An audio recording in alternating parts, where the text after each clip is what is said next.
My daughter-in-law became CEO and fired me in front of everyone. We don't want outdated people in the company.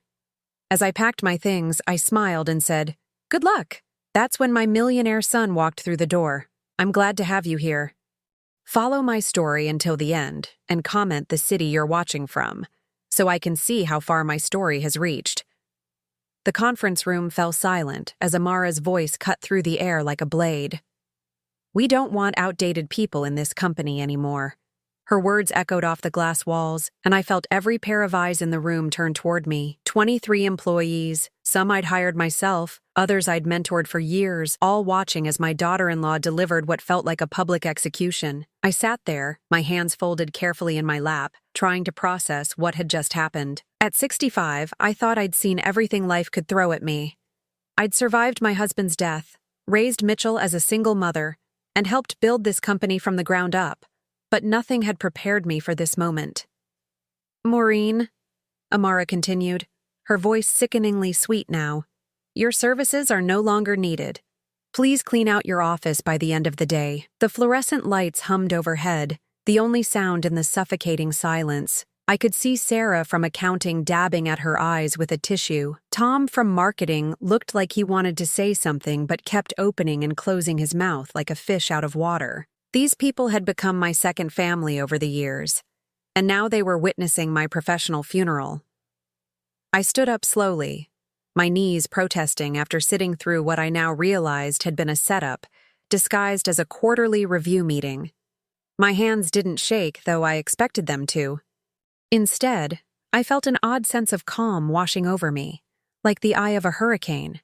"Well," I said, my voice steady and clear, "I suppose that's that." I gathered my notepad and pen, the same ones I'd used in countless meetings just like this one. "I'll gather my things." Amara's perfectly manicured eyebrows rose slightly. I could tell she'd expected tears, maybe begging, certainly some kind of emotional outburst that would validate her decision to the room full of witnesses. Instead, I walked toward the door with my head held high. "Maureen," called out James from the design team, his voice thick with emotion. "This isn't right. You built this place."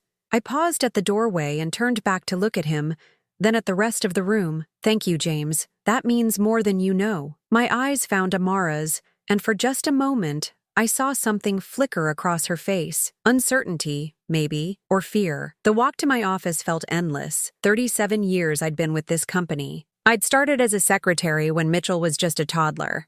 Worked my way up to operations manager, then to vice president. I'd seen this place grow from a small family business to a multi-million-dollar operation. And now, in the span of 5 minutes, it was over. My office door creaked as I opened it, a sound I'd been meaning to fix for months. Now someone else would have to deal with it. The space that had been my second home looked smaller somehow, as if Amara's words had physically shrunk everything I'd accomplished. I pulled out the cardboard box I kept in my closet, originally intended for donations to charity. How fitting that it would now hold the remnants of my career. Picture frames went in first. Mitchell's graduation photo, a snapshot of the company's first major contract signing, a group photo from last year's Christmas party when everyone still smiled at me. As I packed, I found myself thinking about Amara, beautiful, ambitious Amara, with her perfect blonde hair and her MBA from some prestigious university. She'd swept into our lives 3 years ago like a whirlwind, and Mitchell had been absolutely smitten. I'd tried to be welcoming, tried to see what my son saw in her, but there had always been something that didn't sit right with me, something I could never quite put my finger on. The soft knock on my door frame interrupted my thoughts. "Mrs. Patterson?" It was Emily, one of the younger accountants. Her eyes were red-rimmed and she clutched a tissue in her hand. "Yes, dear? I just wanted to say, this is wrong. Everyone knows how much you've done for this company, for all of us." I smiled at her, genuinely touched.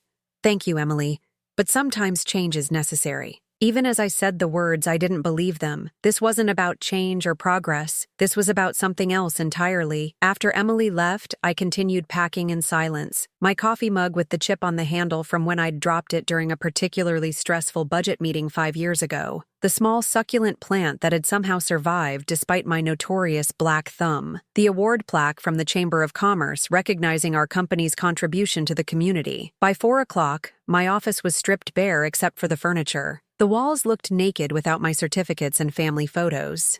I took one last look around, memorizing the view from my window that overlooked the parking lot where I'd watched so many employees come and go over the years. I carried my box through the main office, feeling the weight of everyone's stares. Some people were openly crying now. Others pretended to be busy with their computers, but I could see them watching from the corners of their eyes. Amara was waiting by the elevator, her arms crossed and a satisfied smirk playing at the corners of her mouth. "I trust you have everything?" she asked, though her tone suggested she couldn't care less. I shifted the box in my arms and looked at her directly. Really looked at her. The expensive suit that probably cost more than most people made in a month. The diamond earrings that caught the light just so. The wedding ring that matched the one my son wore. The one that had made him so happy when she said yes.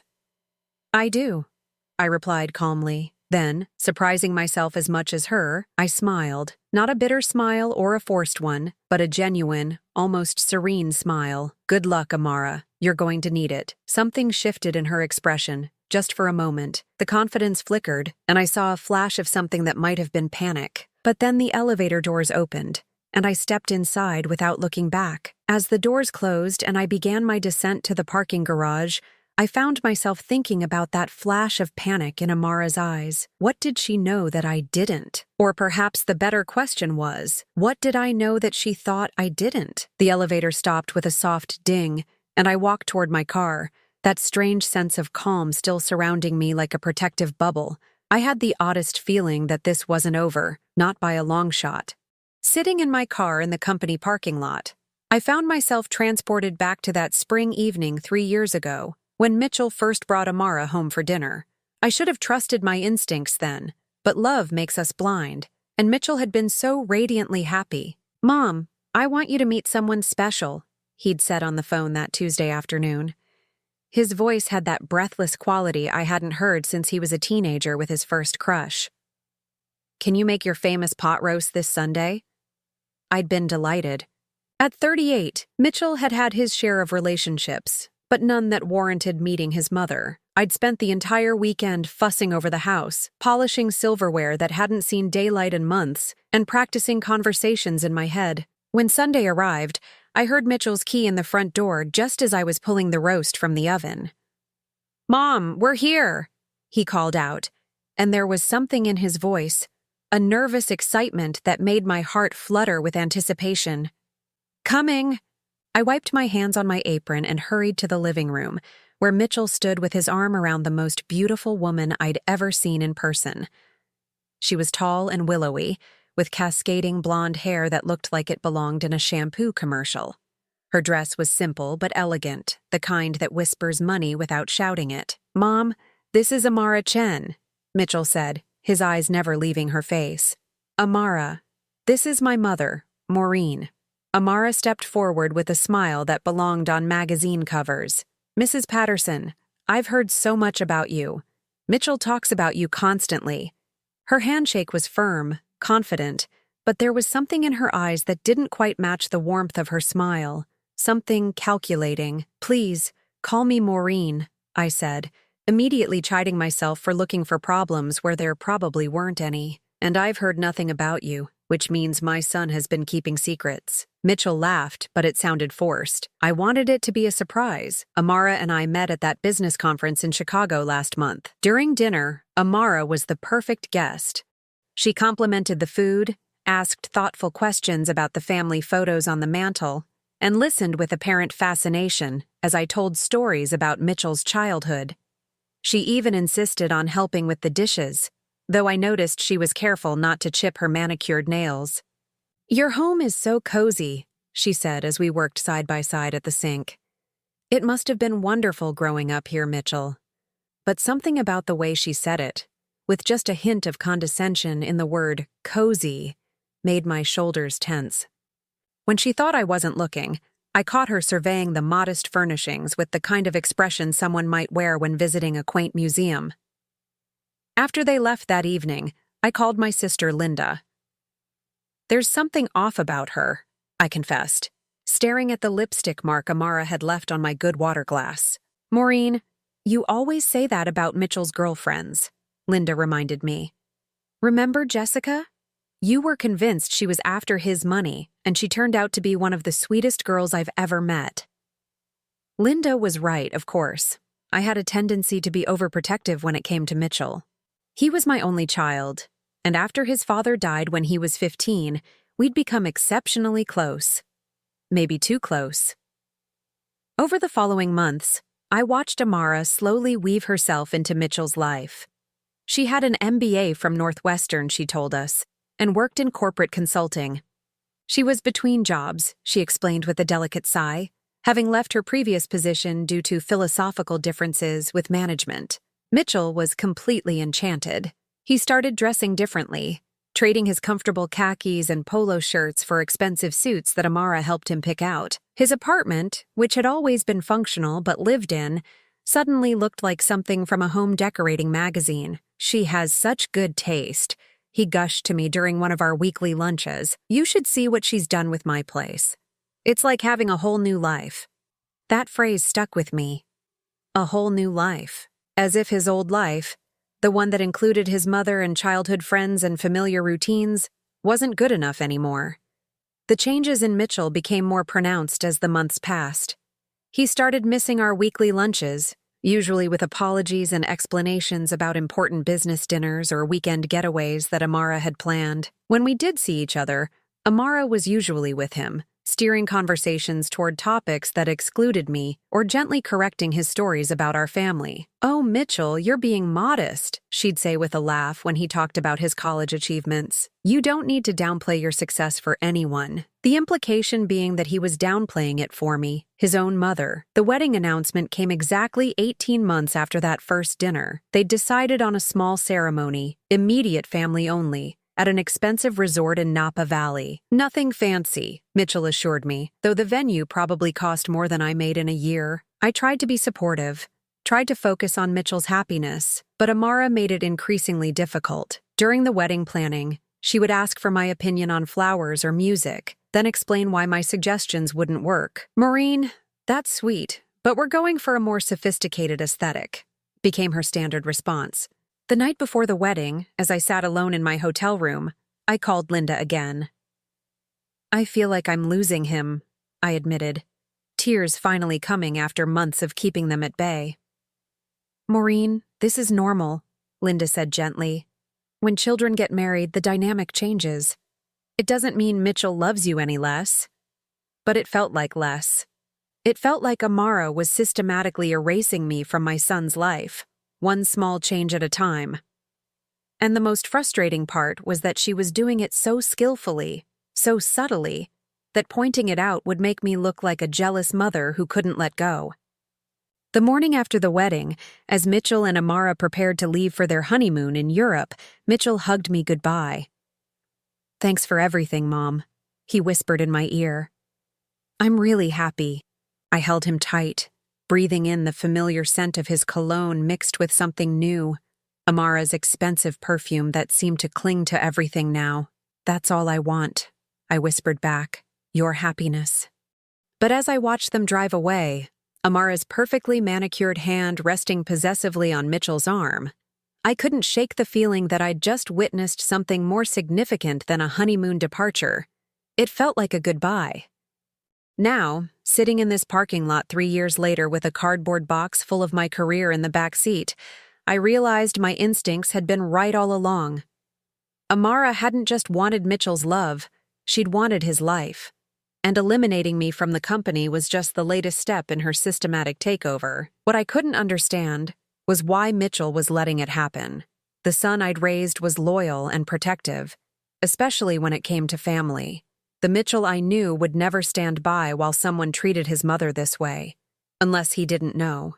Unless Amara was even more cunning than I'd given her credit for. I started my car and pulled out of the parking lot, glancing once more at the building where I'd spent most of my adult life. Something was very wrong here, something beyond a simple case of a controlling daughter-in-law. As I drove home, one thought kept echoing in my mind. If Amara had lied about this, what else had she lied about? I was halfway home when my phone rang. The caller ID showed Mitchell's number, and for a moment, my heart leaped with hope. Maybe he'd heard about what happened. Maybe he was calling to apologize, to fix this mess his wife had created. "Hello, sweetheart," I answered, trying to keep the strain out of my voice. "Mom, I just landed at the airport. I'm heading straight to the office. Is everything okay?" Amara's been sending me strange texts all day. My breath caught. Mitchell had been in Seattle for a week-long business conference. He didn't know. Amara had orchestrated my humiliation while my own son was 3,000 miles away. "I'm fine, dear. Just had an interesting day at work." I pulled into my driveway, my hands trembling slightly on the steering wheel. "You should probably go straight home, though. I'm sure Amara missed you." There was a pause, and I could hear airport noise in the background. "Mom, you sound weird. What's going on?" "Nothing that can't wait until tomorrow. Drive safely." I hung up before he could ask more questions. Let Amara explain herself. Let her try to spin whatever story she'd concocted to justify firing his mother while he was away. Inside my house, I made myself a cup of tea and sat at the kitchen table, staring at the cardboard box I'd carried in. The silence felt oppressive after years of constant phone calls and urgent emails. For the first time in decades, I had absolutely nothing I had to do. My phone buzzed with a text from Emily. "Mrs. Patterson, after you left, Amara called an emergency meeting. She said you'd been embezzling funds, and that's why you were terminated. Everyone knows it's not true, but she made us all sign NDAs. I'm so sorry." The mug slipped from my hands, tea spilling across the table. Embezzling? Amara was accusing me of stealing from the company I'd helped build? The audacity was breathtaking, but the implications were terrifying. If she was spreading that lie, she was covering up something much bigger than my termination. I grabbed my laptop and logged into the company's financial systems, expecting to find my access revoked. Surprisingly, I was still in the system. Either Amara was more incompetent than I'd thought, or she'd been in such a rush to get rid of me that she'd forgotten about my administrative access. What I found made my blood run cold. Over the past 6 months, there had been a series of transfers from the company's main operating account to a subsidiary account I didn't recognize. Small amounts at first, then increasingly larger sums. The most recent transfer made just this morning was for $50,000. But it wasn't the money that made my hand shake as I scrolled through the records. It was the authorization signatures. Every single transfer had been approved by 2 people, Amara Chen Patterson and someone listed as M. Patterson, secondary authorization. Mitchell's signature, or what looked like Mitchell's signature. I printed out the financial records, my printer humming in the quiet house. 23 unauthorized transfers totaling over $200,000, all bearing my son's apparent approval. Either Mitchell was involved in whatever Amara was doing, or she was forging his signature. The sound of a car door slamming outside made me look up. Through my kitchen window, I could see Mitchell's BMW parked in my driveway, and my son striding toward my front door with a fury I hadn't seen since he was a teenager. He didn't knock. His key turned in the lock, and he burst through the door like a man on fire. "Mom, what the hell happened today?" His tie was loosened, his usually perfect hair disheveled from running his hands through it. "Amara said you quit, but half the staff is calling and emailing me saying you were fired. And something about accusations of theft?" I gestured to the chair across from me. "Sit down, Mitchell. We need to talk." "I don't want to sit down. I want to know why my wife is telling me one story and my employees are telling me another." He remained standing, his hands clenched at his sides. "Start from the beginning." So I did. I told him about the meeting, about Amara's cold dismissal, about the accusation of embezzlement that she'd apparently shared with the staff after I left. I watched his face cycle through disbelief, anger, and something that looked almost like relief. "That's impossible," he said when I finished. "Amara wouldn't do that. She knows how much you mean to me, how much you've done for the company. I slid the printed financial records across the table. Then explain these. Mitchell picked up the papers, his eyes scanning the numbers. I watched his expression change as he took in the transfers, the amounts, the dates. When he reached the signature pages, his face went completely white. "This isn't my signature," he said quietly. "I never authorized any of these transfers." "I didn't think you had." He looked up at me, and I saw my little boy again, confused and hurt, and looking to his mother for answers. "But if I didn't sign these, and you didn't make these transfers, then your wife has been stealing from the company and forging your signature to cover it up." The silence stretched between us. I could see him struggling, trying to reconcile the woman he'd married with the evidence in front of him. It's one thing to suspect your spouse of being cold or manipulative. It's another thing entirely to discover they're a criminal. "There has to be an explanation," he said finally, but his voice lacked conviction. "Maybe she was trying to protect the company somehow. Maybe there's something I don't understand about the finances." I reached across the table and took his hand. "Sweetheart, I know this is hard, but you need to look at the pattern here. She fired me while you were away, accused me of the very crime she's been committing, and made your employees sign NDAs to keep them quiet. This isn't protection. This is a cover-up." Mitchell pulled his hand away and started pacing my small kitchen. "If this is true, if she's really been stealing from us, then she's not just betraying the company. She's been lying to me every single day for months." "I'm afraid it might be longer than that." He stopped pacing and looked at me sharply. "What do you mean?" I hesitated. I'd been carrying suspicions about Amara for 3 years, but saying them out loud would cross a line I couldn't uncross. Once I voiced my doubts about the foundation of his marriage, there would be no taking it back. "Mom, what do you mean?" "I think she's been lying to you since the day you met her." Mitchell sank into the chair across from me, his face in his hands. "I need proof. Before I can do anything, before I can confront her, I need absolute proof." I understood. As much as it hurt to see him defend someone who was destroying both of us, I understood. He'd built his life around this woman, planned his future with her. You don't just walk away from that based on financial records and a mother's intuition. "What kind of proof?" I asked. He looked up, and I saw a hardness in his eyes that reminded me of his father. The kind that leaves no room for doubt, the kind that shows me exactly who I married. As he sat there, lost in thought, I realized something had shifted. The blind devotion he'd shown Amara for 3 years was cracking. He was starting to see what I'd seen all along, but I also knew that discovering the truth about someone you love is a dangerous thing. It changes you in ways you can't predict. As I looked at my son's face, pale and drawn with the weight of betrayal, I wondered if protecting him from this truth might have been kinder than exposing him to it. Too late for that now. The truth was out, spreading like cracks in ice. The only question was how much more damage it would do before everything finally shattered. "I'm going home," Mitchell said finally. "I need to look at our personal accounts, see if there are other irregularities I've missed.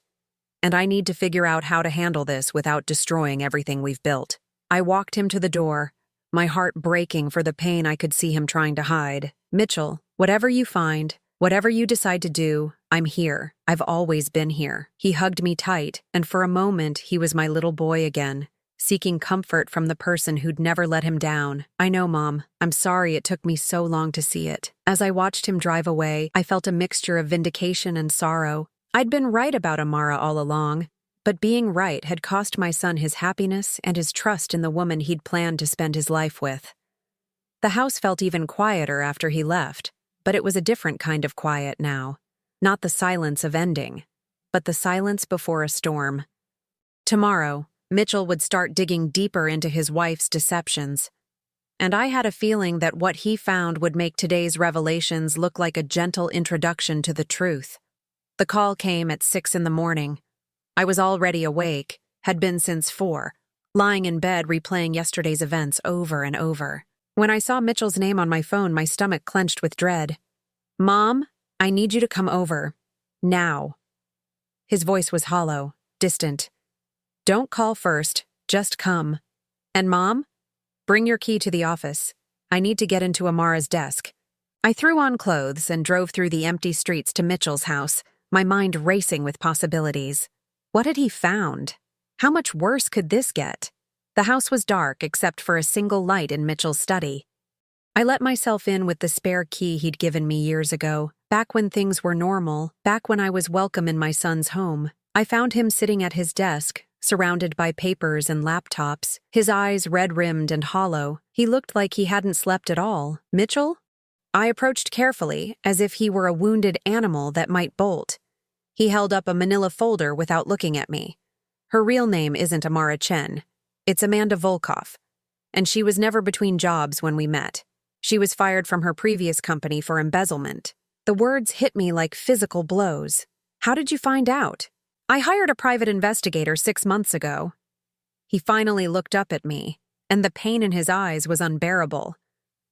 I started having doubts about little things, stories that didn't add up, phone calls she'd taken another room, the way she'd changed the subject whenever I asked about her family or her past. 6 months ago? Mitchell, why didn't you tell me? He laughed, but there was no humor in it. Because I was hoping I was wrong. Because I was hoping my mother's paranoid suspicions had just rubbed off on me. He gestured to the papers scattered across his desk. Turns out your paranoid suspicions were the only honest thing in my marriage. I sat down in the chair across from him, the same chair where I'd watched him do homework as a teenager, where we'd planned his college applications, where he'd nervously practiced his proposal speech before asking Amara to marry him. There's more, he said quietly.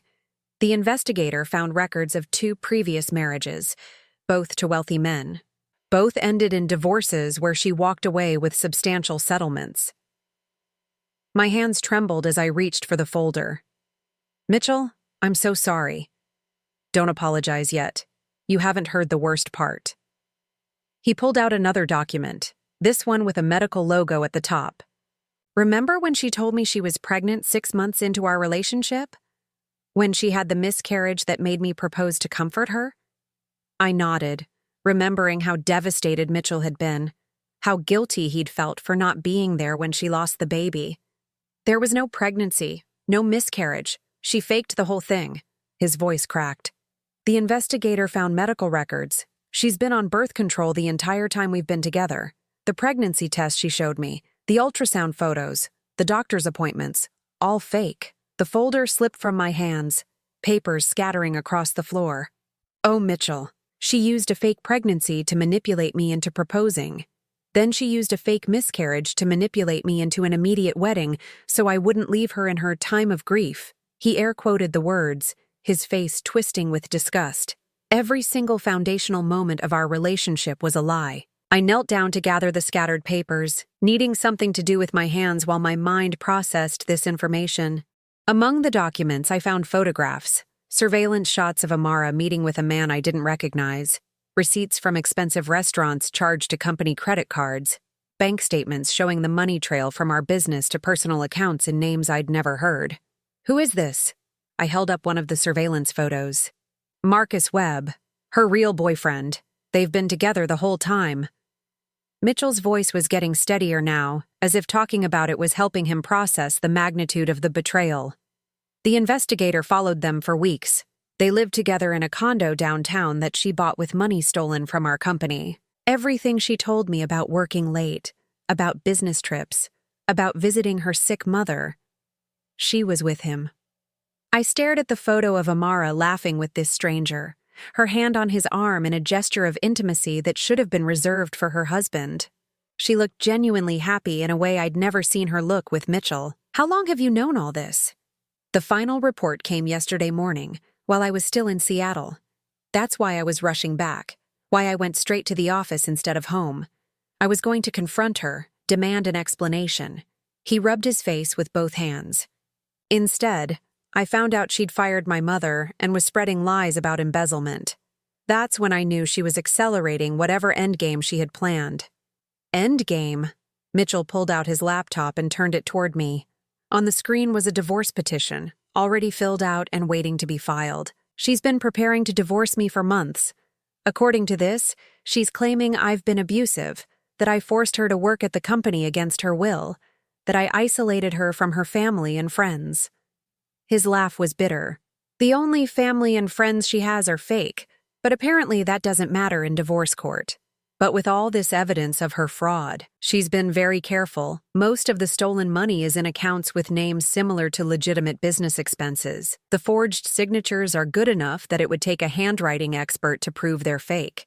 And she's been building her case against me for months, creating documentation of my supposed abuse, my supposed control over her. I felt sick. She's been planning this from the beginning. Longer than that. The investigator thinks she's done this before, probably with both previous husbands. Find a successful man, marry him quickly, gain access to his finances, steal what she can while building a case for divorce, then disappear with everything she can get her hands on. The room fell silent, except for the tick of the grandfather clock in the corner, the one that had belonged to Mitchell's father. I thought about all the family dinners where Amara had sat at our table, all the holidays where she'd opened gifts and pretended to be grateful, all the times I'd bitten my tongue when I wanted to voice my suspicions. There's something else, Mitchell said quietly, something I need to show you at the office. Something I found in her computer that explains why she was so desperate to fire you yesterday. What do you mean? She knows that you've been suspicious of her from the beginning. She's been monitoring your computer access, tracking what files you open, what financial records you review. She fired you because she was afraid you were getting too close to discovering what she's been doing. The irony was bitter. Amara had been so focused on watching me that she hadn't noticed Mitchell was watching her. So what do we do now? I asked. Mitchell closed the laptop and leaned back in his chair. Now we go to the office and gather evidence. Then we call the police and file charges for fraud, embezzlement, and identity theft. Then I file for divorce and try to salvage whatever's left of the company. And personally, how are you handling all this? For the first time since I'd arrived, his composure cracked. I don't know, Mom. I thought I knew this person. I thought I loved her. How do you process finding out that everything you believed about your life was a lie? I reached across the desk and took his hand. One day at a time, one truth at a time. And you remember that not everything was a lie. Your family is real. The people who truly love you are real. The company we built together is real. He squeezed my hand. I'm sorry I let her come between us. I'm sorry I didn't listen to you. You don't need to apologize for loving someone even if they didn't deserve it. You need to apologize for questioning your mother's judgment. I smiled, trying to lighten the moment just slightly. He managed a small smile in return. Your judgment has always been impeccable, especially about people who don't deserve us. As we prepared to leave for the office to gather the evidence that would bring down the woman who had nearly destroyed our family and our business, I felt a strange sense of relief. The truth was painful, devastating even, but it was still the truth. And truth, no matter how ugly, was always better than living a lie. The real question now was what else we might find when we dug deeper into Amara's deceptions. If she'd been this thorough in planning her exit strategy, what other surprises had she left for us to discover? Looking at my son's determined expression as he gathered up the evidence, I realized that whatever we found, we'd face it together, the way we should have been facing things all along, before a master manipulator convinced him that his mother was the enemy. Now the real enemy was finally unmasked, and she had no idea what was coming for her. We arrived at the office at 7:30, an hour before anyone else would be there. Mitchell's hands shook slightly as he unlocked the front door, and I realized this was harder for him than he was letting on. Whatever we found in Amara's office would be the final nail in the coffin of his marriage. Are you sure you want to do this? I asked as we walked through the quiet hallway. I have to. If I'm going to rebuild this company, if I'm going to rebuild my life, I need to know everything. He stopped outside Amara's office door. Besides, she'll be here in an hour. If we're going to do this, it has to be now. I unlocked her office with my master key, the same key she'd probably forgotten I still had when she orchestrated my firing. The space was immaculate as always. Amara's desk was organized with military precision, every pen in its place, every file folder labeled and sorted. Mitchell went straight to her computer while I searched her desk drawers. In the bottom drawer, hidden beneath a stack of legitimate business files, I found a folder labeled Personal Insurance. Inside were dozens of printed emails between Amara and Marcus Webb, discussing their plans with a casualness that made my stomach turn. Mitchell, You need to see this. He looked up from the computer screen, his face already grim. Bad news first or worse news first? I handed him the folder. Let's start with bad and work our way down. He scanned the emails, his expression growing darker with each page. She's been planning to frame me for the embezzlement. Look at this one from last week. He pointed to a particular email. M is getting suspicious about the missing money. Time to accelerate timeline. Make sure evidence points to him, not us. Evidence points to him? Mitchell turned the computer screen toward me. She's been using my login credentials to make the transfers. She must have watched me enter my password and memorized it. Every single transaction shows my username as the authorization, with timestamps that correspond to times when I was supposedly in the office. I felt cold dread settling in my stomach. But you have alibis for those times, right? Meeting schedules, security footage? That's the genius of it. She picked times when I was legitimately in the building, just not at my computer. Times when I was in meetings, or in the warehouse, or at lunch. If someone investigated, it would look like I stepped away from my computer and left myself logged in. We continued searching, finding more evidence of Amara's systematic destruction of everything Mitchell had worked for. She'd been documenting his abusive behavior for months, creating a paper trail of fake incidents and twisted interpretations of normal conversations. She'd photographed the modest jewelry he'd bought her, claiming in written statements that he'd forced her to wear ostentatious displays of his wealth to make her feel owned. Every kindness he'd shown her, every romantic gesture, every attempt to include her in business decisions had been weaponized against him. How did I not see this? Mitchell asked, staring at a particularly vicious email where Amara described him as controlling and possessive for wanting to know why she was working late so often. Because you're not a sociopath, I said simply. Normal people don't think this way. Normal people don't plan the destruction of someone they claim to love. At 8:15, we heard the distinctive click of high heels in the hallway. Amara was early, probably eager to continue her victory lap from yesterday. Mitchell and I exchanged glances. What do you want to do? I whispered. Confront her. With everything. Let her try to lie her way out of this. The footsteps stopped outside the office door. We heard Amara's key in the lock, then her sharp intake of breath when she realized the lights were already on.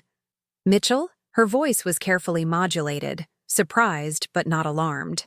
What are you doing here so early? And Maureen, I thought we discussed that your access to this building was revoked. She stood in the doorway, perfect as always in an expensive navy suit, her blonde hair swept back in a flawless chignon, but for the first time, I could see past the facade to the predator underneath. We need to talk, Mitchell said, gesturing to the chair across from her desk. Please, sit down. Amara's eyes flickered between us, and I saw a flash of calculation before she composed herself. Of course, darling. Though I'm not sure why your mother needs to be present for a private conversation between spouses, because this conversation involves her. It involves a lot of things you've done that involve her. Amara sat down gracefully, crossing her legs and folding her hands in her lap. I'm afraid I don't understand. Mitchell spread the printed emails across her desk like playing cards. Let's start with these. Your correspondence with Marcus Webb. For just a moment, Amara's mask slipped. I saw panic flicker across her features before she recovered. I don't know what you're talking about. Really? Because there are quite a few emails here discussing our marriage, our finances, and your plans to extract maximum value from both. Mitchell's voice was deadly calm. Would you like me to read some of the more interesting passages aloud? Amara's jaw tightened almost imperceptibly. Mitchell, if you're accusing me of having an affair based on some fabricated documents, I'm deeply hurt after everything we've been through together. Fabricated? I couldn't help myself. Are you seriously going to sit there and lie when we have photographs of you with him? Mitchell pulled out his phone and scrolled to the surveillance photos. He turned the screen toward Amara, showing her a particularly damning image of her kissing Marcus outside their downtown condo. Taken last Tuesday, Mitchell said. The The day you told me you were visiting your sick mother in Sacramento. Amara stared at the photo, and I watched her mental calculations happen in real time. She was deciding whether to continue lying or switch to a different strategy. All right, she said finally, her voice losing its syrupy sweetness. So I've been seeing someone else. That doesn't make me a criminal. No, but embezzling $200,000 from our company does. Mitchell opened his laptop and turned it toward her. Care to explain these transfers? The ones with my forged signature? Now, Amara went completely still. This was the evidence that could put her in prison, and we all knew it. Those aren't forged, she said carefully. You authorized those transfers. You just don't remember because you were so stressed about the business. Mitchell laughed, but it was a harsh sound. I was stressed about the business because money kept disappearing from our accounts. Money that you were stealing. I was protecting our investments. Moving funds to safer accounts during the market volatility last quarter. Safer accounts that happened to be in your boyfriend's name? Amara's composure finally cracked. You don't understand the complexity of financial management, Mitchell. You've always been too trusting, too naive about money. And you've always been too greedy and too careless about covering your tracks. I watched this exchange with a mixture of satisfaction and sadness. Satisfaction because Amara's careful facade was finally crumbling. Sadness because I could see the pain in Mitchell's eyes as the last of his illusions about his wife died. Here's what's going to happen, Mitchell continued. You're going to return every penny you've stolen. You're going to sign a confession detailing your fraud. And you're going to leave quietly, without making a scene or trying to destroy what's left of this company. Amara stood up abruptly, her chair scraping against the floor. And if I refuse? Then I call the police right now and you get arrested for embezzlement, fraud, and identity theft. Your choice. For a long moment, nobody moved. Amara stood behind her desk like a cornered animal, her carefully constructed world collapsing around her. I could almost see her weighing her options, calculating whether she could still salvage something from this disaster. Finally, she smiled.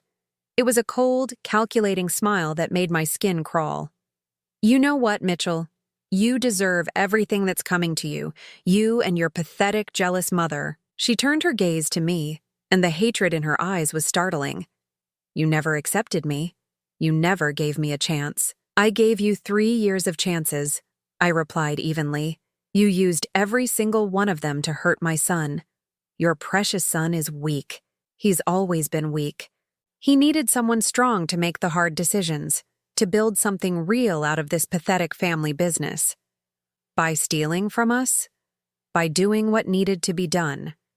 She grabbed her purse from her desk. You want your money back? Sue me. You want to press charges? Go ahead. But you'll never prove anything, and by the time you're done paying lawyers, there won't be a company left to save. She headed toward the door, then paused and looked back at Mitchell. Oh, and darling, you might want to get tested. Marcus and I haven't been exactly exclusive, if you know what I mean. With that final cruelty, she walked out, her heels clicking arrogantly down the hallway. Mitchell sat in stunned silence for a long moment. Then, very quietly, he said, I think I'm going to be sick. I moved around the desk and put my arms around my son, holding him while he shook with the aftermath of 3 years of lies finally being exposed. Outside, we heard Amara's car start and speed away. It's over, I whispered. She's gone, and she can't hurt us anymore. But even as I said it, I knew it wasn't quite true. Amara might be gone, but the damage she'd done would take time to repair. The question now was whether we'd be able to salvage the company and Mitchell's faith in love before she found a way to strike back at us. Because I was certain she would try. Women like Amara didn't just disappear quietly into the night. They always had one last card to play. 6 months later, I sat in my old office, which had been restored to exactly the way I'd left it, right down to the chipped coffee mug and the small succulent that had somehow survived Amara's brief reign of terror. The morning sun streamed through the windows, illuminating the financial reports spread across my desk, reports that showed our company not just surviving, but thriving. It hadn't been easy. The weeks immediately following Amara's departure had been a whirlwind of police reports, insurance claims, and damage control. True to her word, she'd tried to make our lives as difficult as possible, filing a counter lawsuit alleging abuse and wrongful termination. But her case had fallen apart when the FBI's Financial Crimes Unit got involved. The federal investigation had revealed that Amara, whose real name was indeed Amanda Volkov, had been running variations of the same con for nearly a decade. There were victims in 3 other states, all successful businessmen who'd been systematically robbed by the woman they'd trusted with their hearts and their bank accounts. Mitchell knocked on my office door frame, a habit he'd developed since we'd started working together again. "Morning, Mom. Coffee, please." I looked up at my son, noting how much healthier he looked than he had 6 months ago. The hollow, haunted expression was gone, replaced by something that looked almost like peace. He set a steaming mug on my desk and settled into the chair across from me, the same chair where he'd sat as a child while I worked late, doing his homework, or just keeping me company. "The Henderson contract came through," he said, unable to hide his smile. "They want us to handle their entire West Coast expansion. That's wonderful news." And it was. The Henderson Group contract would put us solidly in the black for the year, erasing the last of the financial damage Amara had caused. "There's something else," Mitchell said, his tone becoming more serious. "I got a call from Detective Morrison this morning. Amara's trial date has been set." I felt a familiar tightness in my chest. Even though she was locked up, even though she couldn't hurt us anymore, the thought of seeing her again made me uneasy. "Will you testify?" I asked. "If they need me to, but Morrison thinks they have enough evidence without putting us through that ordeal. She's facing federal charges in 4 states now. The prosecutor thinks she'll take a plea deal." I nodded, trying to push away the memories of those dark weeks when we'd thought we might lose everything. "Good. The sooner this is all behind us, the better." Mitchell studied my face with the perceptive eyes he'd inherited from his father. "You're still angry." "Not angry. Disappointed, maybe. Disappointed that someone could be so calculated, so willing to destroy people who cared about her." "I've been thinking about that a lot lately," Mitchell said slowly. "About how she was able to fool me so completely. This was a conversation we'd been dancing around for months." Mitchell blamed himself for not seeing through Amara's deception, for allowing her to come between us, for nearly losing his family and his business to a woman who'd never loved him at all. "You loved her," I said gently. "Or you loved who you thought she was. That's not a character flaw, sweetheart. That's what makes you human. But you saw through her from the beginning. Why couldn't I?"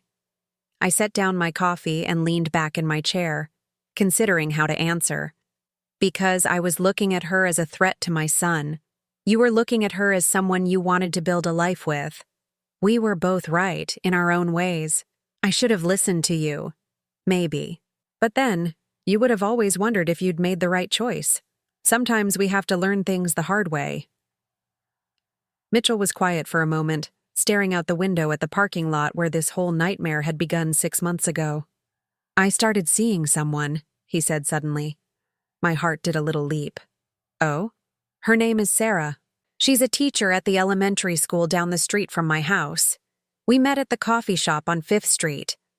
He smiled, and it was the first genuine smile I'd seen from him when talking about a woman since before Amara. "She's nothing like, well, nothing like what I thought I wanted before." "Tell me about her." "She's quiet, thoughtful. She makes me laugh, but not in that desperate way where you're trying to impress someone. It's just easy." He paused. "She knows about Amara, about everything that happened. I told her early on because I didn't want any secrets between us. And she said that the fact that I could still trust enough to tell her meant I was going to be okay." He looked at me directly. "I'd like you to meet her, if you're comfortable with that." The question hung in the air between us. We both knew this was about more than introducing me to his new girlfriend. This was about trust, about whether he'd learned from his mistakes, about whether our relationship was strong enough to survive another woman in his life. "I'd love to meet her," I said, and meant it. "Really?" "Really. But Mitchell, I want you to promise me something. Anything. Promise me that no matter what happens with Sarah, or with anyone else you might meet, you won't let them convince you that your family is the enemy. What we have, what we've rebuilt together, it's worth protecting." He reached across the desk and took my hand. "I promise, Mom." Never again. Later that afternoon, as I was preparing to leave for the day, Emily knocked on my door. "Mrs. Patterson? There's someone here to see you. She says she's from the FBI." My blood ran cold. Had something happened with Amara's case? Had she somehow managed to cause more trouble from prison? The woman who walked into my office was young, probably in her early 30s, with short brown hair and an all-business demeanor. She flashed her badge and introduced herself as Agent Linda Chen. "No relation to Amara," she assured me with a wry smile. "I wanted to speak with you personally about the Volkov case," she said, settling into the chair across from my desk. "Your testimony and the evidence you provided were instrumental in building our case against her. I'm glad we could help. Is there a problem with the prosecution? On the contrary, thanks to your cooperation, we've been able to connect Volkov to crimes in 6 states now, not just 4. The pattern of behavior you helped us establish has been crucial in getting other victims to come forward." Agent Chen pulled out a file folder. "I wanted you to know that the total amount of money she stole from various victims over the past 8 years is close to $2 million. Your case, as devastating as it was personally, helped us stop her before she could destroy more lives." $2 million. I tried to imagine how many families had been torn apart, how many businesses had been destroyed, how many people had lost faith in love because of one woman's greed. What will happen to her now? She's looking at 20 to 30 years in federal prison. With her record and the number of victims, she won't be eligible for parole for at least 15 years. Agent Chen closed the folder. Justice moves slowly sometimes, but it does move. After Agent Chen left, I sat alone in my office as the sun set outside my window. The building was quiet, most of our employees having gone home to their families, their normal lives unmarked by the kind of betrayal we'd experienced. I thought about Mitchell, probably at home getting ready for a date with Sarah the teacher. I thought about the company, stronger now than it had been before Amara nearly destroyed it. I thought about the employees who'd stood by us through the worst of it, who'd refused to believe the lies about embezzlement and family dysfunction. Most of all, I thought about survival. Not just the survival of our business or our family relationships, but the survival of the ability to trust, to hope, to believe that most people are fundamentally good, even when we've encountered someone who fundamentally isn't. My phone buzzed with a text from Mitchell. "Sarah wants to cook dinner for us Sunday. Her lasagna, she promises, is better than yours. I told her that's impossible, but she's determined to prove me wrong." I laughed out loud in the empty office. The idea of someone trying to outcook me for my son's affection would have terrified me 6 months ago. Now it just sounded like fun. I texted back, "Challenge accepted. Should I bring my famous garlic bread as backup?" "Definitely. And Mom? Thank you. For everything." I gathered my things and headed for the door, turning off the lights and locking up the office that had become the symbol of everything we'd almost lost and everything we'd fought to keep. Outside, the evening air was cool and clean. I stood by my car for a moment, looking back at the building where I'd spent most of my adult life, where I'd been humiliated and vindicated, where I'd watched my son nearly lose everything and then find his way back to himself. Tomorrow would bring new challenges, new opportunities, new chances to build something worthwhile. But tonight, for the first time in months, I felt something I'd almost forgotten how to feel. Peace. Complete, uncomplicated peace. I drove home through the familiar streets, already planning what I'd wear to meet Sarah the teacher, already imagining the conversation we'd have about my son and what kind of future they might build together. This time, I thought with a smile, I'd start from a place of trust instead of suspicion. This time, I'd remember that not every woman who loved my son was a threat to our family. Some of them, if we were very lucky, might actually be exactly what we needed to make our family complete. The road ahead was clear and bright with possibility. Now I'm curious about you who listened to my story. What would you do if you were in my place? Have you ever been through something similar? Comment below. And meanwhile, I'm leaving on the final screen 2 other stories that are channel favorites, and they will definitely surprise you. Thank you for watching until here.